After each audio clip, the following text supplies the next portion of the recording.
We're born to scavenge, to search, to learn, to make, and to shift the space, matter, and ideas that is our world. Like a vulture scavenging a mile above ground, a creative mind is always on the hunt for discovery. A light is whatever you make of it.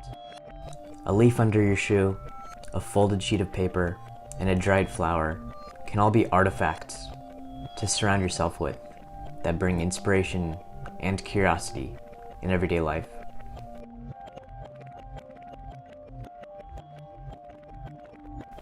Keep scavenging.